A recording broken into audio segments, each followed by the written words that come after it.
कहानी की शुरुआत सैफिल नाम के एक गेमर लड़के से होती है जिसने अभी अभी अपने ही ऑर्गेनाइज किए हुए एक गेम टूर्नामेंट के दौरान अपने मैक्स लेवल कैरेक्टर को खो दिया था। लेकिन इस मैच में उसके सारे दोस्त पूरा मजे ले रहे थे, इसलिए उसे उस कैरेक्टर को खोने पर बिल्कुल भी बुरा नहीं लगता। उसका ऑर्गेनाइज किया हुआ ये मैच इतना पावरफुल होता है कि जल्दी उस गेम की डेवलपर टीम उसे एक ऑफर देती है। तो सैफिल ये देखने के लिए बहुत ज्यादा एक्साइटेड हो जाता है कि डेवलपर टीम ने उसके लिए क्या प्रिपेयर किया है और बिना ज्यादा सोचे समझे एक्सेप्ट बटन क्लिक कर देता है। लेकिन शायद उसे पहले टर्म एंड कंडीशन पढ़ लेनी चाहिए थी, क्योंकि अगले ही पल वो खुद को एक अजीब से कमरे में खड़ा पाता है जहाँ कई सारे लोग उसे घूर रहे थे। और हालात और भी खराब तब हो जाती है जब उसे एहसास होता है कि उसकी फैमिली ज्वेलरी उसके पास नहीं थी। फिर धीरे धीरे उसे समझ आता है कि वो अपने गेम के उसी कैरेक्टर लव्स की बॉडी में आ गया है और कमरे में मौजूद सभी लोग उसे डरे हुए थे, जैसे किसी ने उन्हें मौत की सजा सुना दी हो। सैफिल समझ नहीं पा रहा था कि क्या हो रहा है, तो वो बहुत ही आराम से पूछने की कोशिश करता है कि ये सब क्या चल रहा है। लेकिन जैसे ही लव का मुंह खुलता है तो एक भयंकर एनर्जी पूरे कमरे में फैल जाती है और अंदर मौजूद सभी लोग जमीन पे गिर जाते हैं, जैसे किसी भारी ताकत ने उन्हें नीचे दबा दिया हो। बाहर से लव्स बहुत रूट टून में कहती है कि क्या तुम लोग हर नए इंसान से मिलने पर ऐसे ही फर्स्ट चढ़ते हो। लेकिन अंदर से सैफिल बुरी तरह से डरा हुआ था, क्योंकि उसे बिल्कुल भी समझ में नहीं आ रहा था कि आखिर हो क्या रहा है। तभी उसे याद आता है कि लव के पास एक इंटरमिडिएशन स्किल थी जिससे शायद ये सब हो रहा था। वो खुद को शांत करने और उस स्किल को बंद करने की कोशिश करता है, लेकिन उसे ऐसा करने में कुछ देर लग जाती है। इस दौरान सब लोग उसी हालत में जमीन पर दबे पड़े रहते हैं। आखिरकार जब माहौल नॉर्मल होता है तो लव एक एल्फ के पास जाकर उससे पूछती है कि ये सब क्या चल रहा है, लेकिन वो डर के मारे बेहोश हो जाते हैं। फिर कुछ देर में उसे जवाब मिल ही जाता है। उसे बताया जाता है कि जब लव को सील किया गया था तब से 200 साल बीत चुके हैं और डीमन लॉर्ड अभी भी जिंदा है। राज्य ने उसे हराने के लिए एक नए हीरो को समन करने की कोशिश की थी और उसी प्रक्रिया में लव को गलती से वापस बुला लिया गया। अब सैफिल को पूरी बात समझ में आती है कि वो सच में इस गेम की दुनिया में फंस चुका है, लेकिन उसके बाद भी वो अंदर से काफी एक्साइटेड महसूस कर रहा था। फिर उसे एहसास होता है कि इस शरीर में रहना दूसरों के लिए डरावना है, इसलिए वो सोचता है कि लोगों को हार्ट अटैक देने से पहले उसे यहाँ से निकल जाना चाहिए। तभी लव्स बोलती है कि वो सबकी परेशानी समझती है कि सभी उससे बहुत डरे हुए हैं, क्योंकि आखिर उसने एक वक्त में पूरी दुनिया पर कब्जा करने की कोशिश की थी, लेकिन अब वो सब खत्म हो चुका है। वो सबको भरोसा दिलाती है कि उसके राज्य को कब्जा करने वाले दिन अब बीत चुके हैं और किसी को भी डरने की जरूरत नहीं है। साथ ही वो भी साफ कह देती है कि उसे उनका नया हीरो बनने में कोई दिलचस्पी नहीं है। वो चाहते तो कोई और हीरो समन कर सकते हैं, क्योंकि लव्स अब यहाँ और नहीं रुकेगी। तो रोजा उससे पूछता है कि अब वो कहाँ जाएगी। इस पर लव्स जवाब देती है कि मैं बस इस दुनिया को देखने जा रही हूँ कि यहाँ क्या है, और अगर कभी जरूरत पड़ी तो मैं खुद वापस आ जाऊंगी। इतना कहकर लव्स वहाँ से निकल जाती है। सैफिल को भी धीरे धीरे समझ में आने लगता है कि लव्स के विंग्स कैसे काम करते हैं और वो बिना किसी परेशानी के उन्हें यूज करने लगता है। असल में लव्स वही मेन कैरेक्टर थी जिससे सैफिल ने गेम की शुरुआत की थी, और उस गेम की नोवेल सिस्टम में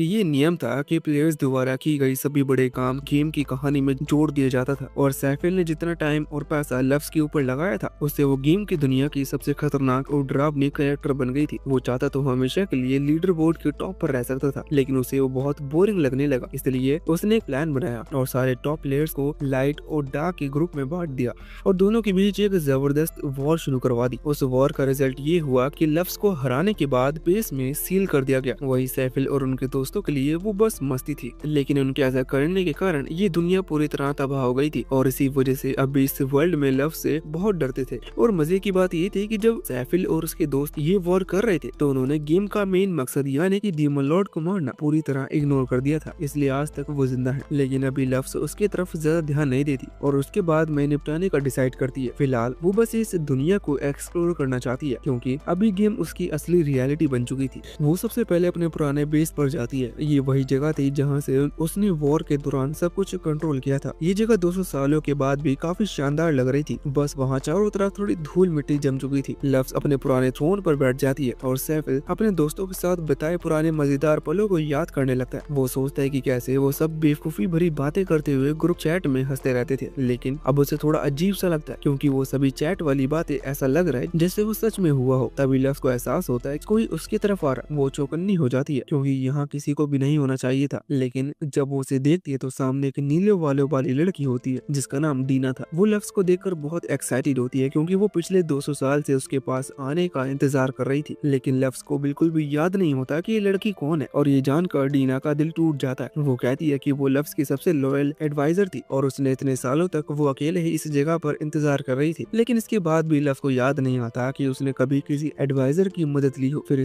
सैफिल को अचानक से याद आता है कि जब ये बेस बन रहा था तब उसने सोचा था था कि बैकग्राउंड में एक एनपीसी रखना चाहिए जो उस जगह का ख्याल रखे, और उसी वक्त उसने डीना को वहाँ सेट किया था और फिर उसके बारे में पूरी तरह भूल गया था। तो अब शायद इस दुनिया के रियल बनने के बाद वो एनपीसी की जगह गई थी। सैफ अली को उसके लिए थोड़ा बुरा लगता है कि वो 200 सालों से अकेली यहाँ फंसी हुई थी, इसलिए लव मुस्कुराकर कहती है कि ऐसा कैसे हो सकता है कि मैं तुम्हें भूल जाऊं। डीना तुम्हारे बिना ये बेस सुरक्षित नहीं रह पाता, और ये सुनकर डीना की आंखों में खुशी के आंसू आ जाते हैं। उसके लिए लव के ये शब्द बहुत महत्व रखते थे, लेकिन अब लव को ये जानना था कि इन 200 सालों में दुनिया में क्या क्या बदला है। वो डीना से अभी तक की सारी कहानियां बताने के लिए कहती, तो डीना मुस्कुराकर कहती है कि मुझे सब बताने में खुशी होगी, और फिर वो बोलना शुरू करती है। वो बताती है कि लव की हार के बाद जिन 7 हीरोज ने मिलकर उसे हराया था, उन्होंने अपनी अपनी अलग अलग नेशन बना ली, और 2 सालों में उन 7 में से 4 हीरो अब इस दुनिया में नहीं रहे। वो नेचुरल तरीके से मारे गए थे, लेकिन बाकी 3 जिनकी लाइफ स्पेन ज्यादा लंबी थी वो अब भी जिंदा हैं। लव से सुनकर थोड़ा सोच में पड़ जाती है। वो मन ही मन बड़बड़ाती है कि क्या वो हीरोज अब भी जिंदा हैं जो पुराने फ्रेंड्स थे, या फिर ये सब इस दुनिया के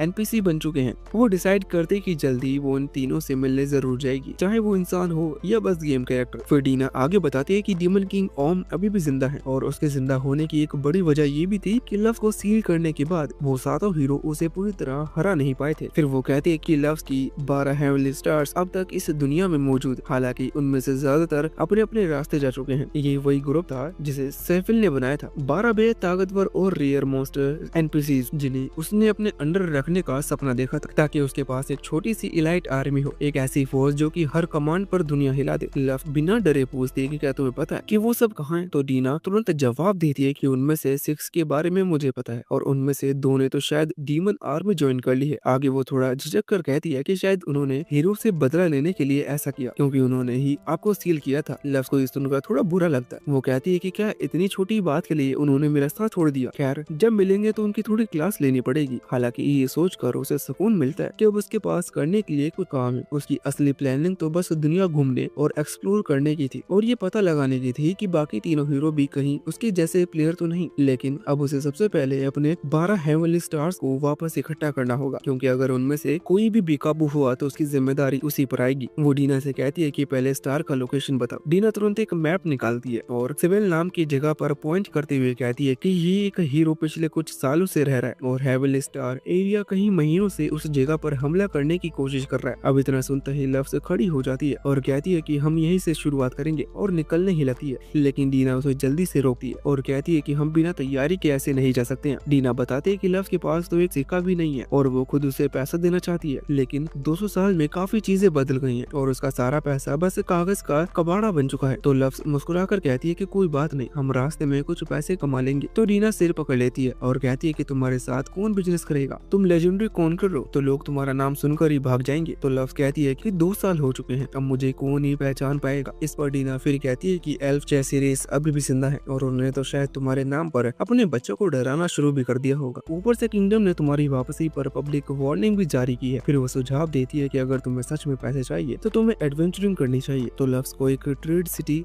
एलर भेजती है, जहाँ वो एडवेंचर गिल्ड ज्वाइन कर सके, लेकिन उसके काले पंख बड़ी आसानी से सबका ध्यान खींच सकते हैं। इसलिए लव्स उन्हें अपने ओवरसाइज क्लॉ के अंदर छुपा लेती है, जिससे उसे चलने में दिक्कत हो रही थी, और तो और उसमें उसे घुटन भी महसूस होने लगती है। पर इस वक्त उसके पास और भी कोई रास्ता नहीं था। वो खुद से कहती है कि थोड़ी तकलीफ ही सही, पर अब असली खेल शुरू होगा। फिर जैसे ही वो दोनों एडवेंचर गिल्ड पहुंचती हैं, तो लव्स दरवाजे पर रुक कर कहती है कि उसे लगता है जैसे वहाँ किसी पुराने अड्डे पर वापस आ गई है, जहाँ हर तरफ मिसफिट्स और डिजनरेट्स मौजूद हो। असल में उसकी गेम के लॉर के हिसाब से लव्स अपना डार्क नेशन बनाने से पहले एक एडवेंचर रह चुकी थी, लेकिन तभी उसे एहसास होता है कि ये तो पहली बार है जब वो असल में इस गिल्ड में कदम रखी है। फिर उसे सब इतना जाना पहचाना क्यों महसूस हो रहा है। फिर डीना कहती है कि लव्स किसी गहरी सोच में खोई हुई है, तो वो पूछती है कि सब ठीक तो है। तो लव्स तुरंत अपनी सोच से बाहर आकर कहती है कि कुछ नहीं, चलो जॉब बोर्ड चलते हैं। और दोनों जब जॉब बोर्ड के सामने पहुंचती हैं, तो डीना की नजर एक पोस्ट पर जाती है जहां 3000 कॉइंस का रिवॉर्ड था, और उसके लिए बस कुछ खोई हुई बिल्लियों को ढूंढना है। तो लव्स कहती है कि ऑफर बुरा नहीं है, लेकिन फिर सोचती है कि इन बिल्लियों को ढूंढने में मेरा पूरा हफ्ता निकल जाएगा, और वो साइड क्वेस्ट पर इतना टाइम बर्बाद नहीं करना चाहती थी। दोनों आगे बढ़ती हैं, और तभी डीना को एक हंटिंग जॉब दिखती है, जहाँ वो कुछ ऑफ को खत्म करने के बदले 1500 कॉइन रिवॉर्ड मिल रहे थे। और लव्स को ये बिल्कुल परफेक्ट लगता है, क्योंकि ऑर्क्स को मारने के बाद सिर्फ 3% चांस होते हैं कि उनके पास ये उनका मीट मिल सके, और अगर कोई वो मीट खा ले तो उसका मैक्स हेल्थ बढ़ जाता है। तो लव सोचती है कि क्यों ना एक साथ हंटिंग और थोड़ा एचपी फार्मिंग किया जाए। उसी दिन शाम को दोनों उस विलेज में पहुंचती हैं जहां से ये रिक्वेस्ट आई थी। वहाँ उनका सामना गांव के चीफ से होता है, जो कि थका हुआ बूढ़ा आदमी था जो बस सब कुछ खत्म करना चाहता था। वो बताता है कि काफी ऑर्क्स काफी समय से गांव को तबाह कर रहे हैं। वो लड़कियों को अगवा करते हैं, लोगों को मार डालते हैं और गांव की हर चीज को राख बना देते हैं। वो दोनों से विनती करता है कि किसी तरह इन ऑर्क्स से उन्हें मुक्ति दिलाए। तो डीना मुस्कुराते हुए उसे भरोसा दिलाती है कि आप फिक्र मत कीजिए, लफ्ज इन ऑर्क्स को पल भर में खत्म कर देगी। जो सुनकर चीफ की आंखों में उम्मीद जाग जाती है और वो गहराई से उनका शुक्रिया अदा करता है। फिर लव और डीना अपने हथियारों के साथ उस घने जंगल की तरफ बढ़ती हैं, जहाँ से ऑर्क्स की स्मेल आ रही थी। अब शिकार करने का वक्त आ चुका था। कुछ देर चलते रहने के बाद आखिरकार लव और डीना को वहाँ ऑर्क्स का डेन मिल जाता है, जहाँ दो ऑर्क्स बाहर पहरा दे रहे थे। लव तुरंत अपने अटैक की तैयारी करने लगती है, लेकिन तभी उसके दिमाग में एक बात आती है कि मैंने अब तक अपना टेस्ट स्क्रीन तो देखी ही नहीं। तो वो तुरंत उसे खोलती है और राहत की सांस लेती है, क्योंकि उसके सारे मैक्स लेवल एबिलिटी अब भी वैसे ही थे। इसलिए इन ऑर्क्स को खत्म करना उसके लिए कोई मुश्किल का काम नहीं होना चाहिए। अब भी वो थोड़ी झिझक रही थी। स्क्रीन पर किसी को मारना और हकीकत में किसी को मारना, दोनों में जमीन आसमान का फर्क होता है। थोड़ी देर सोचने के बाद वो आखिरकार अपने एक एबिलिटी एक्टिवेट करती है और उसके चारों तरफ बाहर तलवार बन जाती हैं, जो अगले ही पल बिजली की तरह हवा को चीरती हुई उन दोनों ऑर्क्स पर जाके लगती हैं और हवा में चारों तरफ खून की स्मेल फैल जाती है। वो नजारा इतना घिनौना था कि डीनो तो सहम ही जाती है, लेकिन लव के चेहरे पर एक अजीब सी शांति थी, जैसे ये सब उसके लिए बहुत आम बात हो। कुछ ही पलों में पूरे ऑर्क नेस्ट को खबर लग जाती है कि कोई घुसपैठिया आया है और सैकड़ों की संख्या में ऑर्क्स बाहर निकल कर आते हैं, जो कुछ ही सेकंड्स में लव्स को चारों तरफ से घेर लेते हैं। उनके बीच में एक विशाल ऑर्क खड़ा था, जो कि उनका लीडर भी होता है। अगर कोई भी आम एडवेंचर होता तो अब तक मौत के मुंह में सो चुका होता, लेकिन जैसे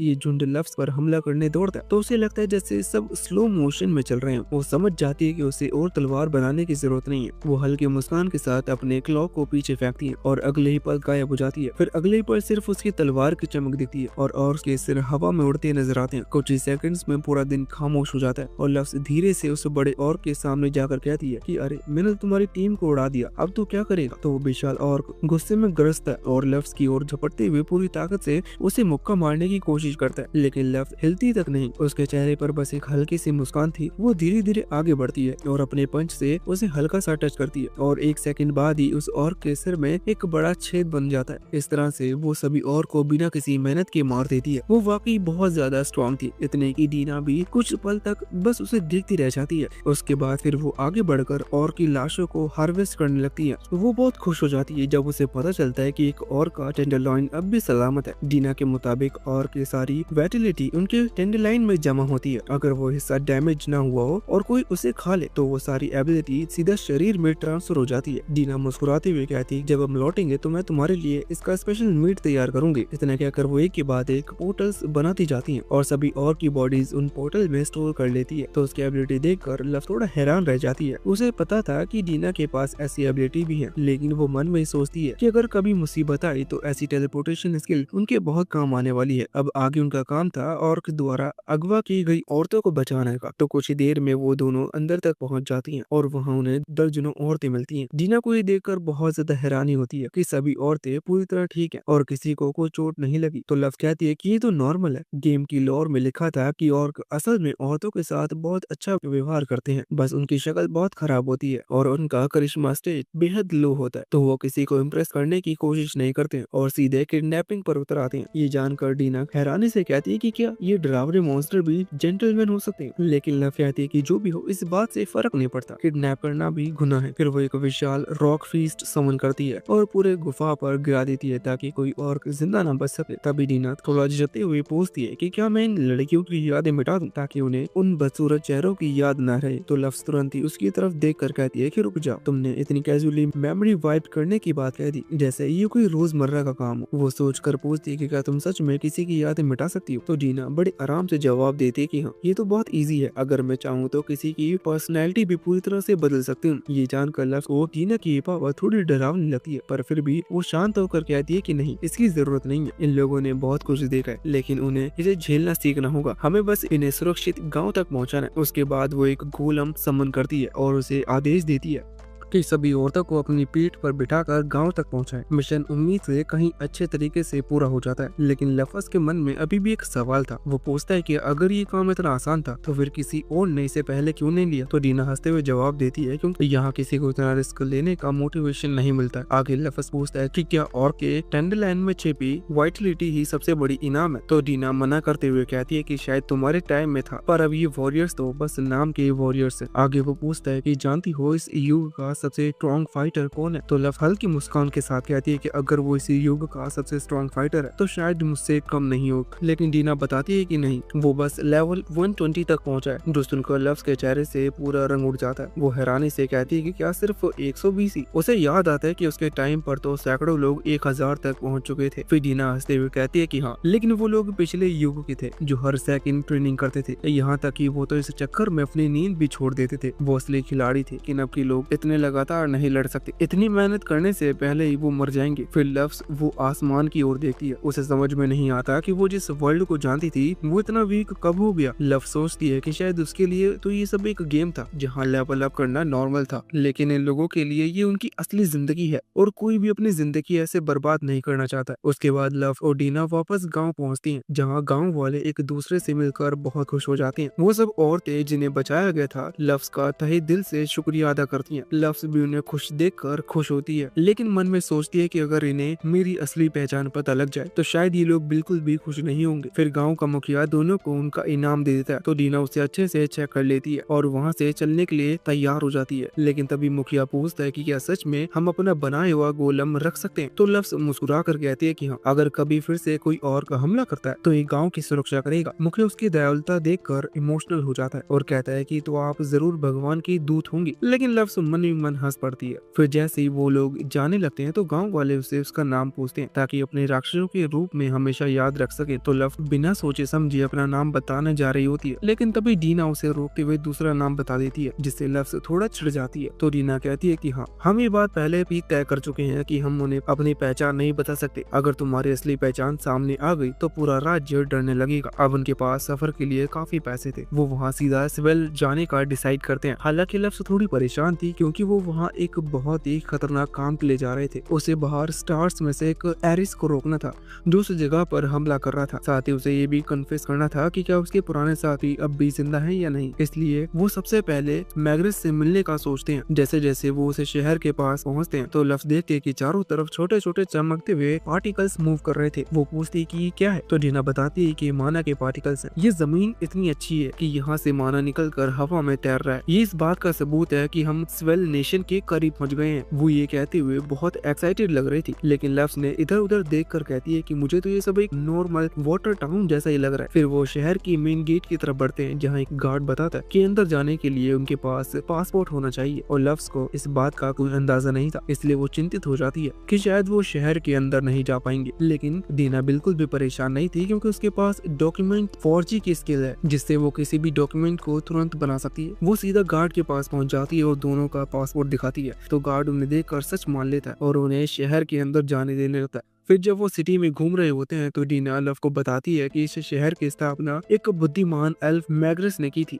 और ये शहर अपनी मैजिकल नॉलेज के लिए काफी जाना जाता है। सिर्फ इतना ही नहीं, यहाँ माना भी बहुत ज्यादा पाया जाता है, इसलिए यहाँ कई मेज और स्कॉलर्स अपनी मैजिक ट्रेनिंग के लिए आते हैं। आगे डीना लव से पूछती है कि आगे तुम्हारा क्या प्लान है। तो लव बताती है कि सबसे पहले वो मैग्रेस से मिलने जाएगी क्योंकि उसे कुछ बात करनी थी। लेकिन डीना ये सुनकर डर जाती है क्योंकि वो सोचती है कि लव्स मैग्रेस के कैसल पर हमला करने वाली है। लेकिन लव्स उसे भरोसा दिलाती है कि वो ऐसा कुछ भी नहीं करेगी, वो बस उससे मिलने के लिए जा रही है। खासकर एरिस यहाँ पर अटैक करके मैग्रेस को बहुत ज्यादा परेशान कर रहा है, इसलिए उसे उसके लिए मैग्रेस से माफी मांगनी चाहिए थी। लेकिन उससे पहले लव्स कहती है कि वो लाइब्रेरी जाना चाहती है क्योंकि अभी भी उसे इस दुनिया के बारे में बहुत कुछ जानना था। तो वो आसपास लोगों से लाइब्रेरी की लोकेशन पूछने लगती है। इसी दौरान उनकी मुलाकात ग्रांड नाम के एक बंदे से होती है। वो कहता है कि तुम दोनों को जरूर इस शहर में नहीं हो क्योंकि लगभग सभी जानते हैं कि यहाँ की सभी लाइब्रेरीज पूर्वी दिशा में है और उनके पास काफी खाली समय भी था, इसलिए वो उन्हें वहाँ खुद ले जाने के लिए मान जाता है। फिर डीना उसे धन्यवाद देती है और खुद को ट्रैवलिंग मर्चेंट और लफ्स को उसका अजीब और रहस्यमय कर्मचारी बताती है। तो लफ्स उसे चुप करने के लिए उसका पैर जोर से दबा देती है, क्योंकि आखिर कौन अपने साथी को अजीब और रहस्यमय बताता है। लेकिन ग्रांट साफ देख सकता था कि लफ्स वाकई थोड़ी अजीब लग रही थी, फिर भी उसे यकीन था कि उसके पीछे कोई ना कोई वजह जरूर होगी। तो लफ्स को भी ये देखकर थोड़ा सुकून मिलता है कि वो उस पर शक नहीं कर रहा था। उसके बाद शहर के अंदर के रास्ते दिखाते हुए ग्रांट्स बता रहा था कि यहाँ के लोग कितने अच्छे हैं, और डीना भी हैरान होकर कहती है कि यहाँ तो सब कितने जोश में है। इस पर ग्रांट्स मुस्कुराकर बताता है कि हाँ, स्वेल के लोग बहुत ही खुश मिजाज और मेहनती हैं। लेकिन फिर वो थोड़ा सीरियस होकर कहता है कि हालांकि पिछले कई सालों से स्वेल पर एरिस के हमले होते रहे हैं, इसलिए ज्यादातर लोग अब यहाँ रहना पसंद नहीं करते। ये सुनकर लफ्स का चेहरा अचानक उतर जाता है। अंदर से उसे एहसास होता है कि इस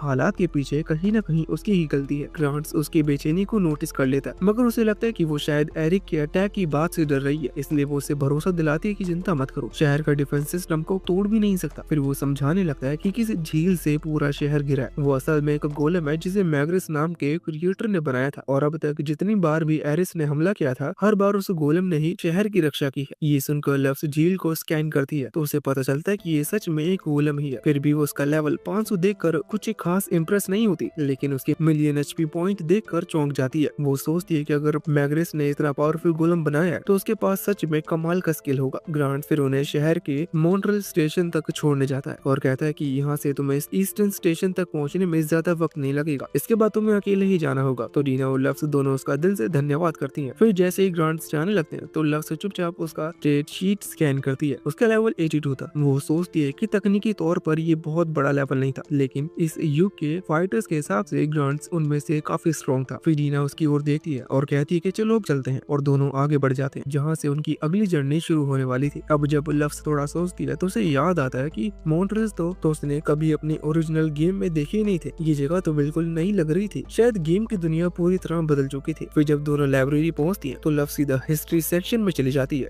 उसे जानना था कि इस 200 साल में जब तक वो सील्ड थी उस दौरान यहाँ क्या क्या हुआ था। वो एक के बाद एक बुक्स पलटने लगती है, लेकिन तभी उसकी नजर कुछ अजीब किताबों पर पड़ती है। वो 3 किताबें ऐसी थी जिनमें लिखा था कि सातों हीरोज ने लफ्स को सील करके बहुत बड़ी बेवकूफी की थी। ये देखकर लफ्स थोड़ी चौंक जाती है कि ये शहर मैग्रिस चला रहा है, जो खुद उन्हीं 7 हीरोज में से एक था। तो फिर यहाँ ऐसी किताबें कैसे रखी जा सकती हैं? तो लीना कहती है कि शायद इसलिए क्योंकि मैग्रिस ने यहाँ कोई डिक्टेटरशिप नहीं बनाई है, उसने लोगों को बोलने की आजादी दी है, इसलिए कोई भी उसके बारे में जो चाहे वो कह सकता है। वो आगे समझाती है कि असल में लोग 7 हीरो से नफरत नहीं करते, बस अब उन्हें लगता है कि लफ्स इतनी बुरी भी नहीं थी जितना सबने समझा था। लफ्स सब कुछ चुपचाप सुनती रहती है और डीना आगे कहती है कि 200 साल बीत चुके हैं, उस वक्त लोग उससे बहुत डरते थे, लेकिन वो डर धुंधला पड़ चुका है। कुछ लोगों ने तो मानना शुरू कर दिया है कि लफ्स का शासन उतना बुरा भी नहीं था। फिर लफ्स एक किताब पढ़ती है जिसमें लिखा था कि 200 साल पहले कहीं से एक रहस्यमयी ब्लैक विंग अचानक प्रकट हुई थी, जिसने पूरी दुनिया को एक झटके में अपना शासन के अधीन कर लिया। लेकिन असल में उसने बस सबको साथ मिलाया था। वो सख्त थी लेकिन क्रूर नहीं थी, और उसके राज में बहुतों की जिंदगी बेहतर हो गई थी। लेकिन इंसानियत ने अपनी आजादी वापस पाने की चाहत में उसे अस्वीकार कर दिया, और 7 हीरोज ने मिलकर उसे सील कर दिया। और अगर यहीं तक बात रहती तो शायद सब ठीक होता, लेकिन उस वक्त तक पूरी डीमन आर्मी को रोकने वाले डर बस लफ्स और उसके 12 स्टार्स ही थे। इसलिए जैसे ही लफ्स को सील किया गया, डीमन आर्मी ने उस मौके का फायदा उठाया और इंसानियत पर हमला बोल दिया। उसके बाद हीरोज ने डीमन आर्मी को रोकने की कोशिश की थी, लेकिन उनकी ताकत पहले जैसी नहीं रही थी, इसलिए वो हार गए और धीरे धीरे इंसानों की धरती डीमन की कब्जे में आती रही और अब पूरी तरह मानव जाति मिटने की कगार पर थी। ये सब जानकर लफ्स के दिल में बेचैनी उठने लगी। वो सोचती है कि मैंने जो युद्ध शुरू किया था वो तो बस खिलाड़ियों के बीच मजे के लिए था। किसी ने मुझे नहीं बताया कि उससे ये दुनिया तबाह हो जाएगी, और लाइब्रेरी की इस यात्रा ने उसे उसकी गलती का एहसास करा दिया। अब वो जानती थी कि उसे क्या करना है। वो जल्दी से एरिस से मिलकर सब कुछ ठीक करना चाहती थी, लेकिन तभी जमीन अचानक से जोर से हिलती है। पूरी सिटी में भूकंप जैसा झटका लगता है और चारों तरफ सायरन बजने लगते हैं और सभी मशीनरीज को बॉर्डर पर बुलाया जाता है और उन्हें दुश्मन के हमले के लिए तैयार रहने का आदेश दिया जाता है। तो लफ्स चारों ओर हुई नुकसान को देती है और डीना से पूछती है कि क्या यहाँ तक इतने बड़े भूकंप अक्सर आते रहते हैं। तो डीना जवाब देती है कि नहीं, ऐसा तो पहले कभी नहीं हुआ। और ये जानकर लफ्स तुरंत समझ जाती है कि जरूर एरिस की किसी स्किल का असर है, और वो जल्दी ही पूरी ताकत से हमला करने लगता है। तो वो वक्त बर्बाद नहीं करती और तुरंत एक ग्लाइडर बनाती है और डीना को साथ चढ़ने को कहती है। फिर आगे जाते हुए उसे एक चीज समझ नहीं आ रही होती। वो सोचती है कि एरिस तो हमेशा एक मासूम भीड़ जैसे मॉन्स्टर के रूप में जाना जाता था और वो किसी पर भी इस तरह से अटैक नहीं कर सकता, तो फिर वो ऐसा क्यों कर रहा है? क्या सच में ये सब इसलिए हुआ क्योंकि मुझे सील कर दिया गया था, या फिर इसके पीछे कुछ और कारण है? उसे एक और बात बहुत परेशान कर रही थी कि उसे एरिस की सारी बातें कैसे याद है। जबकि उसने गेम में उससे कभी मुलाकात भी नहीं की थी। लेकिन अभी उसके पास इन सवालों के जवाब ढूंढने का समय नहीं था। पहले उसे किसी भी कीमत पर एरिस को रोकना था। आगे हमें पास्ट का सीन दिखाया जाता है जब एरिस बस एक छोटा सा मेमना था। वो अकेले जंगल में भटक रहा था और तभी वो लव से टकरा जाता है। लव उसे देखकर हैरान हो जाती है क्योंकि उसके सामने जो खड़ा था वो कोई साधारण भेड़ नहीं बल्कि एक रेनबो शिप था, एक लेजेंडरी मॉन्स्टर जिसके बारे में कहा जाता था कि वो हर 500 साल में सिर्फ एक बार जन्म लेता है। वो धीरे धीरे उसके करीब जाने लगती है, लेकिन जैसे ही वो कदम बढ़ाती है तो वो छोटा मेमना डर के मारे पीछे हट जाता है और रोने लगता है। लव उसकी आंखों से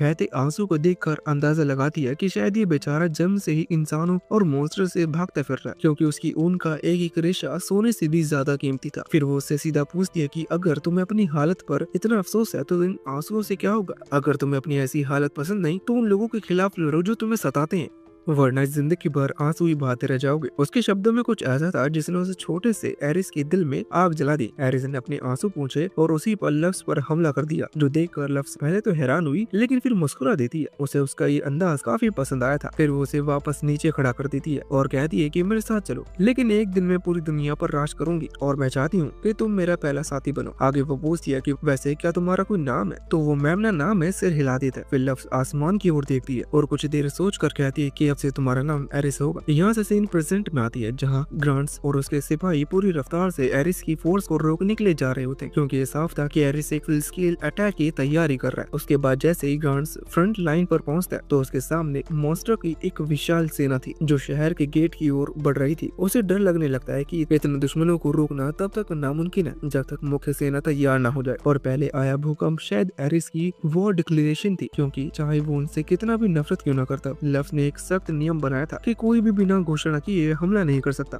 और एरिस ने अब तक उस नियम का पूरी श्रद्धा से पालन किया था। कुछ देर बाद शहर के एडवांस फोर्स भी वहां पहुंच जाती है। उन्हें आदेश दिया जाता है कि सभी मेज और आर्चर्स फायर करें और मॉन्स्टर को नजदीक आने से रोकें। फिर तीर और मैजिक बर्ड्स की बारिश शुरू हो जाती है और कई मॉन्स्टर मारे जाते हैं। उसके बाद बाकी सैनिक भी लड़ाई में कूद पड़ते हैं ताकि बाकी दुश्मनों को तब तक रोका जा सके जब तक मेन फोर्स न आ जाए। ग्रांट सबसे आगे लड़ रहा होता है। उसकी तलवार हवा में चमक रही थी और हर वार के साथ एक मॉन्स्टर गिरता जा रहा था, लेकिन उसके साथ ही उतनी मजबूत नहीं थे। उनमें से कई को मॉन्स्टर ने बेरहमी से काट डाला। हालत बिगड़ते जा रहे थे और ग्रांट्स को लगने लगा कि अब ज्यादा देर तक टिकना नामुमकिन है। तभी अचानक आसमान से बर्फ की नुकीली बूंदें जैसे अनगिनत आइस स्पाइक गिरने लगे और पूरा मैदान एक पल में ही जम गया। सभी लोग पलट कर शहर की ओर देखते हैं तो वहाँ से दो लोग मैग्रिस और उसका वाटर गोलेम लिविया आ रहे थे। उन्हें देखकर सभी को राहत मिली कि उनका गार्डियन उन्हें बचाने के लिए पहुंच चुका है। फिर मैग्रिस कहता है कि सब पीछे हट जाओ, बाकी काम लिविया संभाल लेगी, और लिविया को अटैक करने का आदेश दे देता है। कुछ ही पलों में लिविया अपनी वाटर मैजिक से दर्जनों मॉन्स्टर को एक ही वार में मिटा देती है। वहीं दूसरी ओर लव्स ये सब दूर से देख रही थी। अगर हालत बिगड़ते तो वो खुद उस लड़ाई में दखल देने वाली थी, पर अब जब लिविया और मैग्रिस दोनों मैदान में उतर चुके थे तो उसे लगा उसकी जरूरत नहीं पड़ेगी। मैग्रिस को देखकर वो कहती है कि क्या इसके स्टेट अब भी पहले जैसे ही हैं जब हम साथ खेला करते थे? वो चुपचाप उसकी स्टेट स्क्रीन खोलती है और उसे देखकर हैरान रह जाती है। मैग्रेस अब सिर्फ वो 500 लेवल पर था और उस पर एक अजीब सा कर्स लगा हुआ था। कर्स साफ था, कर्स ऑफ द वैनिक्विज्ड। लव्स कुछ देर तक उस स्क्रीन को देखती रहती, मानो समझने की कोशिश कर रही हो कि इतने सालों में आखिर क्या बदल गया। लव्स ने पहले कभी ऐसा कर्स नहीं सुना था, तो वो तुरंत डीना की तरफ मुड़कर पूछती है कि क्या तुम्हें पता है ये है क्या?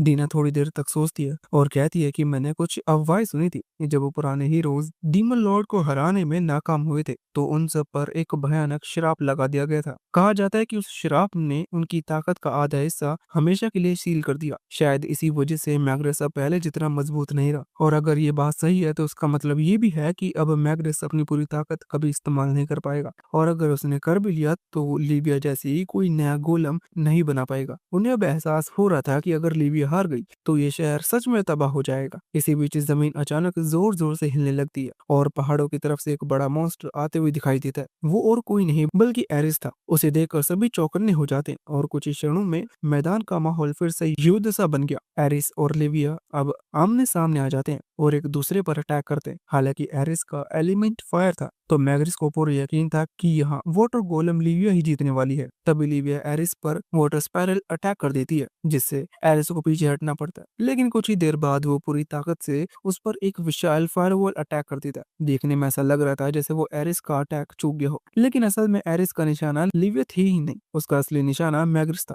मैग्रिस बिना किसी सुरक्षा के अकेले खड़ा था, लेकिन ठीक उससे पहले कि वो धमाका उसे लगता, लिविया बिजली की तेजी से आगे बढ़ गई और अपने वाटर मैजिक का यूज करके पूरी आग बुझा दी। मैग्रिस राहत की सांस लेता है और लिविया को आदेश देता है कि पूरे मैदान को टीडल वेव बनाकर एरिस पर अटैक करो, और लिविया बिल्कुल वैसा ही करती है। लेकिन एरिस अपनी फ्लेम होप स्किल एक्टिवेट करके हवा में छलांग लगाते हुए सीधा मैग्रिस की ओर बढ़ने लगता है। तो मैग्रिस खुद को बचाने के लिए जल्दी से अपने सामने एक बैरियर बना लेता, पर अभी उसके पास सिर्फ आधी ताकत थी, इसलिए वो ज्यादा देर टिक नहीं पाया। एरिस की फायर एनर्जी ने धीरे धीरे उस ढाल को क्रैक कर दिया, लेकिन इससे पहले कि वो उसे पूरी तरह तोड़ पाता, लिविया पीछे से अटैक करके एरिस का गला पकड़ लेती है, जिससे एरिस हिल भी नहीं पा रहा था, जो देखकर सारे सैनिक चिल्लाने लगते हैं कि उसे खत्म कर दो। वहीं डीना लव्स से पूछती है कि तुम्हारे हिसाब से अब क्या होगा, तो लव्स जवाब देती है कि जहाँ तक इस बैटल की बात है, लिविया जीत जाएगी, लेकिन इसका मतलब ये नहीं कि वो इस वॉर को भी जीत लेगी। आगे वो बोलती है कि एरिस के अटैक को रोकने में लिविया की एचपी लगभग खत्म हो चुकी है, और मुझे शक है कि यही एरिस की असली योजना थी। एरिस जानता था कि वो लिविया को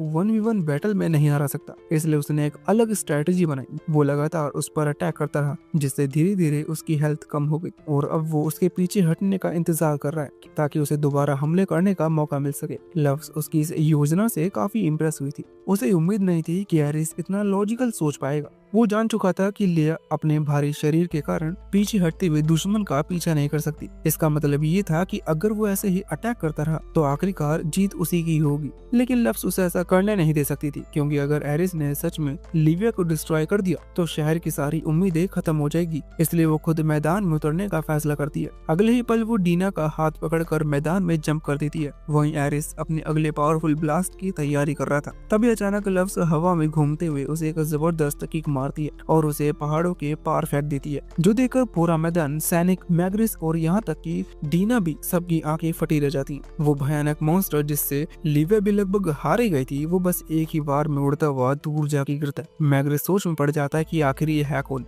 जिसके पास इतनी पावर है। लव्स ने अभी तक अपनी पहचान छुपा रखी थी, लेकिन जैसी वो बोलना शुरू करती है तो मैग्रिस को उसके बारे में पता चल जाता है। वो कुछ कहने ही वाला था, लेकिन लव्स अभी अपने बारे में कुछ भी नहीं बताना चाहती थी, इसलिए वो उसे रोक देती है और कहती है कि अभी कुछ मत पूछो, एरिस से मैं खुद निपट लूंगी और फिर वापस आकर तुमसे इस बारे में बात करूंगी। लेकिन उसके जाने से पहले मैग्रिस उसे चेतावनी देते हुए कहता है कि सावधान रहना, एरिस अकेले नहीं है, इसके पीछे कोई और है जो उसकी रिवेंज की भूख को भड़का रहा है। ये सुनकर लव्स हल्की मुस्कुराते हुए कहती है कि ये सलाह मेरे पुराने दोस्त ने दी थी, तो मैं इसे जरूर ध्यान में रखूंगी। फिर वो सीधा उस पहाड़ की ओर जाने लगती है जहाँ एरिस गिरा था। फिर जैसे ही वो उसके सामने पहुंचती है तो एरिस घूम कर पूछता है कि तुम हो कौन। ये सुनकर लव्स थोड़ा चौंक जाती है, क्योंकि जब वो गेम खेलती थी तो एरिस सिर्फ भीड़ जैसी आवाज निकालता था, उसे तो ये पता भी नहीं था कि वो बोल भी सकता है। खैर, क्योंकि एरिस उसे पहचान नहीं पा रहा था तो वो अपनी इंटिमिडेशन स्किल एक्टिवेट करती है, और जैसे ही एरिस उस डरावनी प्रेशर वेव को महसूस करता है तो उसके अंदर पुरानी यादें जाग उठती हैं।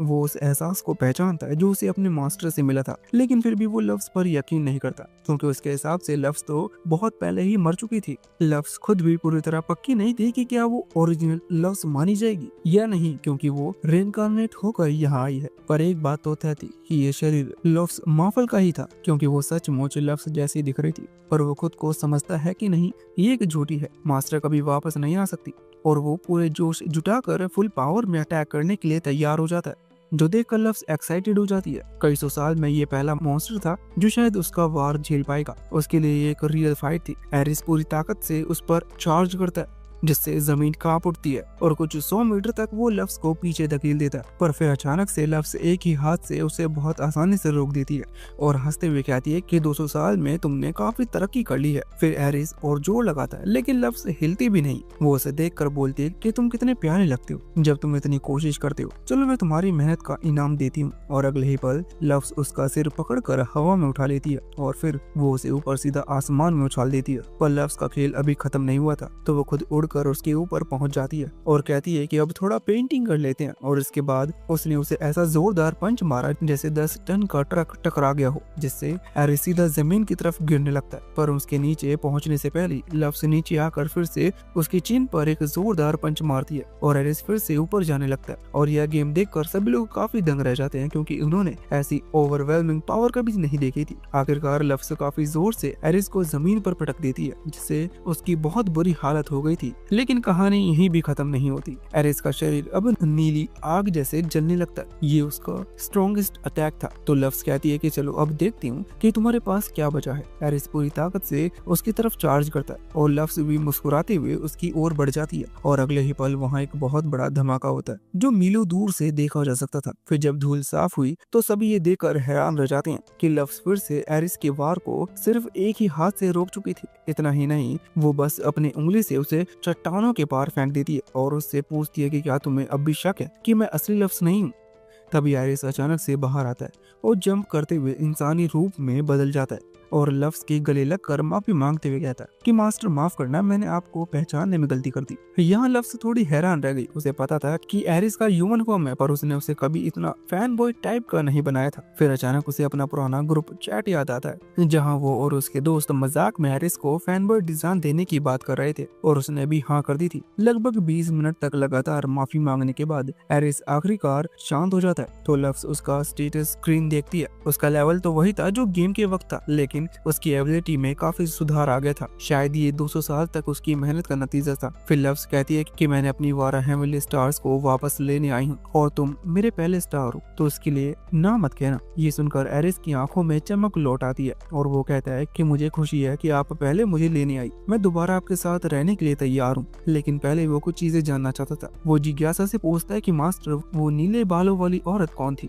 तो डीना दूर से निराश होकर कहती है कि क्या सच में तुम्हें याद भी है कि नहीं कि मैं कौन हूँ? फिर वो गुस्से में एरिस की तरफ दौड़ती है और उसकी आंखों में सीधा देखती हुई कहती है कि याद नहीं है तुम्हें? मैं तो हर पल हर जगह शुरू से लव्स के साथ थी। उसकी आवाज में एक अजीब सी बेचैनी थी और तभी एरिस को उसकी कुछ धुंधली याद आती है। लव्स के विशाल थ्रोन के बगल में हमेशा की छोटी सी आकृति खड़ी रहती थी, वही डीना थी। लेकिन फिर उसे उस पर शक होने लगता है और वो सोचता है कि अगर उसके पास मेमोरी अल्टरिंग पावर्स है तो कहीं ये सब वही तो नहीं कर रही। वो इस पर काफी कंफ्यूज हो जाता है, क्योंकि उसे बस इतना याद था कि डीना कभी भी अपनी जगह से नहीं हिली थी। वो कहता है कि तुम हमेशा एक ही जगह पर खड़ी रहती थी, तो मुझे लगा था कि तुम कोई मूर्ति या फर्नीचर हो। और अभी वो उसे बोलता हुआ देखकर काफी सरप्राइज हो जाता है। ये सुनकर डीना का चेहरा मुरझा जाता है और वो एक किनारे जाकर बिल्कुल एक नाराज बच्चे की तरह रोने लगती है, जो देखकर लव्स हंसी नहीं रोक पाती। वो कहती है कि सच कहूँ तो मुझे भी पहले नहीं पता था कि डीना कौन है, पर जब से मैं यहाँ आई हूँ इसने बहुत मदद की है। तो एरिस, तुम इसे इतना मत चिढ़ाओ। थोड़ी देर बाद लव्स एरिस से पूछती है कि वो आखिर शहर पर हमला क्यों कर रहा था। तो एरिस बताता है कि उसने ये सब लव्स का बदला लेने के लिए किया। वो कहता है कि अगर उन्होंने तुम्हें सील ना किया होता तो इंसान कब के हार चुके होते। लव्स उसकी फीलिंग समझती है और उसे ये सब भी अच्छा लगता है कि एरिस ने उसकी खातिर इतना किया, लेकिन वो साफ कह देती है कि उसे इंसानों से कोई बदला नहीं लेना है। फिर उसे अचानक मैग्रेस की बातें याद आती हैं, तो वो एरिस से पूछती है कि तुम्हें बदला लेने के लिए किसने कहा। तो एरिस जवाब देता है कि वो एक डीमन था और उसी वक्त डीमन कॉन्टिनेंट में वही डीमन मार्क्स अपनी सेना तैयार कर रहा होता है। उसका प्लान था कि जैसे ही एरिस लिविया की फोर्स को कमजोर करेगा, वैसे ही वो उन पर हमला कर देगा। मार्क्स ने लेवल 80 से ऊपर के राक्षसों की पूरी फौज बना ली थी। उसे पूरा यकीन था कि अब कोई इसे रोक नहीं सकता। वो सबको आदेश देता है कि चलो वहाँ के हर इंसान को मिटा दो। लेकिन ठीक उसी पल आसमान से एक जबरदस्त धमाका होता है और लव्स उसके किले के सामने आकर लैंड करती है। उसके उतरते ही मार्क्स की पूरी सेना पल भर में खत्म हो जाती है, जो देखकर मार्क्स हैरान हो जाता है। उसे नहीं पता था कि ये औरत कौन है, लेकिन वो उसे बहुत पावरफुल लगती है, इसलिए वो खुद उससे बात करने के लिए नीचे आता है। इसी बीच एरिस भी वहाँ पहुंच चुका था, तो मार्क्स उसे देखकर पूछता है कि तुम वापस क्यों आ गए? क्या अब तुम्हारे इंसानों से नफरत खत्म हो चुकी है? इस पर एरिस जवाब देता है कि नफरत तो अभी भी है, लेकिन अब समझ आया है कि उन्हें मिटाने से ना मुझे कुछ मिलेगा ना लव्स को। फायदा सिर्फ तुम जैसे डीमंस का होगा। और फिर वो मार्क्स को ये सब यहीं खत्म करने के लिए कहता है। तो मार्स कहता है कि मुझे पता था कि एक दिन ऐसा जरूर होगा, अब जब तुम मेरे काम के नहीं रहे तो तुम्हें मिटा ही देता हूँ। तभी लव्स बीच में आ जाती है और एरिस को पीछे रहने के लिए कहती है। और मार्स थोड़ा हैरान था कि इंसानों के साथ अब भी कोई इतना ताकतवर है, लेकिन उसे खुद पर कॉन्फिडेंस होता है कि वो उसे हरा देगा क्योंकि वो 7 डीमन जनरल में से एक था। फिर वो अटैक की तैयारी करने लगता है और साथ में बताने लगता है कि ये कैसे काम करती है, जो सुनकर लव्स बोर हो जाती है और अगले ही पल उसका मुक्का सीधे मार्स के चेहरे पर लगता है, जिससे मार्स आसमान में उछलता हुआ दूर उड़ जाता है। इसे निपटने के बाद लव्स जाने की तैयारी करने लगती है, लेकिन उससे पहले उसे एक बात याद आती है और वो एरिस से पूछती है कि वो 7 डीमन जनरल्स कौन है। एरिस उसे बताने ही वाला होता है कि अचानक हवा में एक पोर्टल खुलता है और डीना बाहर निकलती है। वो मुस्कुराती हुए कहती है कि उनके बारे में मैं बता देता हूँ। ये 7 जनरल्स 8 साल पहले बनाए गए थे और ये सभी डीमन लॉर्ड के सबसे ताकतवर सबॉर्डिनेट्स थे। लव्स ये सुनकर हैरान रह जाती है कि क्या मार्स भी उनमें से एक था, लेकिन उसका लेवल तो मुश्किल से 300 ही होगा। डीना सिर हिलाकर कहती है कि हाँ, लेकिन अब हालात बहुत बदल चुके हैं। सिर्फ इंसान नहीं, डीमंस भी कमजोर हो चुके हैं। पिछले 200 साल में असली ताकतवर योद्धा लगभग खत्म हो चुके हैं। अब सिर्फ 2 ही लोग बचे हैं जो तुम्हारे बराबर हैं, डीमन लॉर्ड और उसका बेटा। तभी एरिस को एहसास होता है कि जब लव्स ने किसी भी मॉन्स्टर को मारा नहीं था और लव्स भी कहती थी कि मुझे इन्हें मारने का कोई इरादा नहीं है, इन्होंने अब तक कोई गलती नहीं की है। लेकिन डीना तुरंत बीच में बोल पड़ती है कि क्या तुम वाकई इन्हें छोड़ने की सोच रहे हो? ये आगे चलकर इंसानों को नुकसान पहुंचा सकते हैं। तो लव्स जवाब देती कि मैंने इसका हल निकाल लिया है। वो उन पर अपना मैजिक यूज करती है और उन्हें अपने कंट्रोल में कर लेती है। तो डीना फिर से पूछती कि क्या तुम इन्हें अपने साथ वापस ले जाना चाहती हो? इस पर लव्स कहती है कि मैं इतने सारे मॉन्स्टर की देखभाल नहीं कर सकती, और फिर भी सभी मॉन्स्टर को आदेश देती है कि सब अपने घर लौट जाओ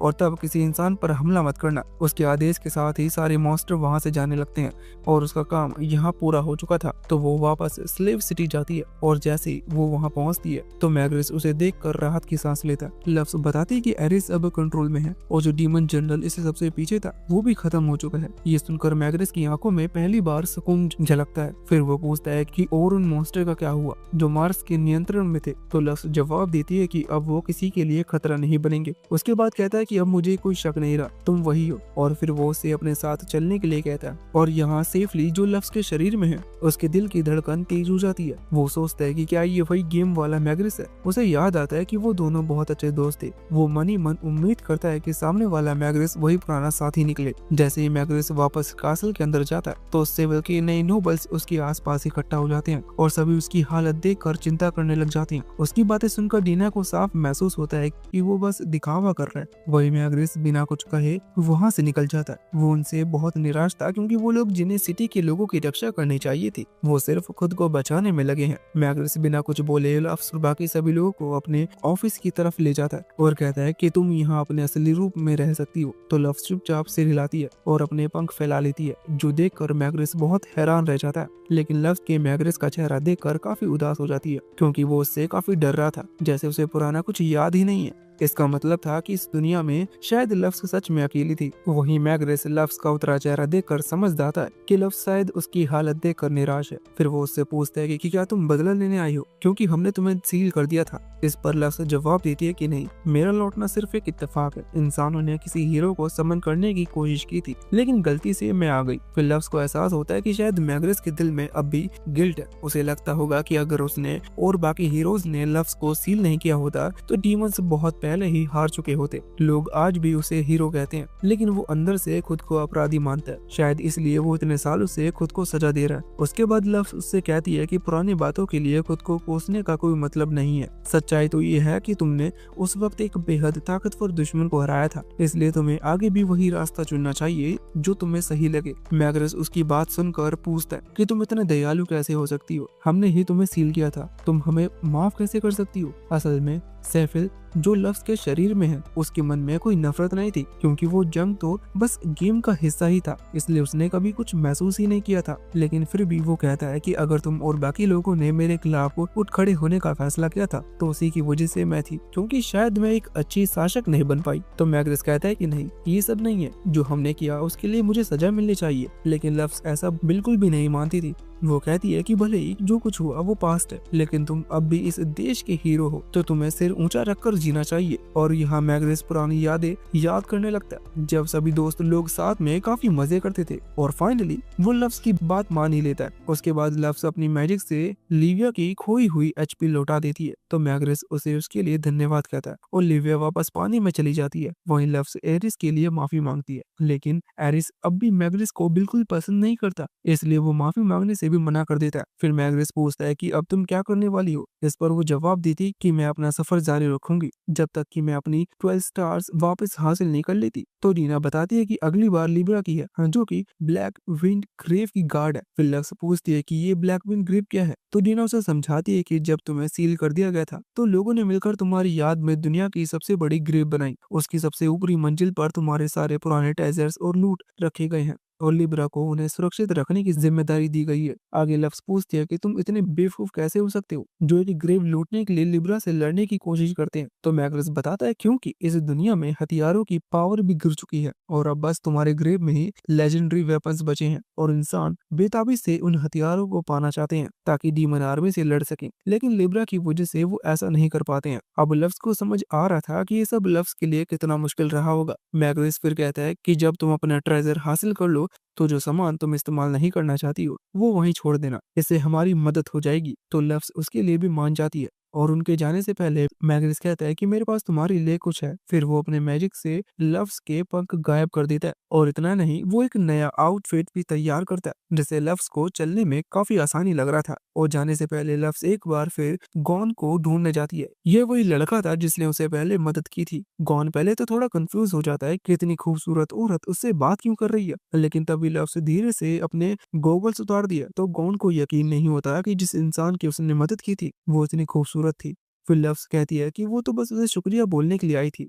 उसके बाद वो लोग वहां से जाने लगते हैं, तभी कौन उन्हें रोकता है। वो पूछने वाला था कि क्या तुम सच में वही लव्स हो, लेकिन फिर खुद को रोक लेता है और कहता नहीं, रहने दो, वो तो बस एक लेजेंड है, वो तुम नहीं हो सकती। वहीं काफी दूर एक घने जंगल के बीच मार्स जमीन पर जोरदार धमाके के साथ गिरता है। वो समझ चुका था कि सिर्फ लव से इतनी पावरफुल हो सकती है, लेकिन अगर सच में वो वापस आ गई है तो उसके सारे प्लान्स मिट्टी में मिल जाएंगे। उसी वक्त उसके पास एक औरत आती है और कहती है कि तुम्हारा रोल अब खत्म हो गया, इसलिए एक बेकार पपेट की तरह अब तुम्हें गायब हो जाना चाहिए। और उस औरत की अपनी उंगलियां चाटते ही अगले पल मार्स पूरी तरह मिट जाता है, मानो वो कभी था ही नहीं और वो औरत बिल्कुल लव्स की तरह ही लग रही होती है।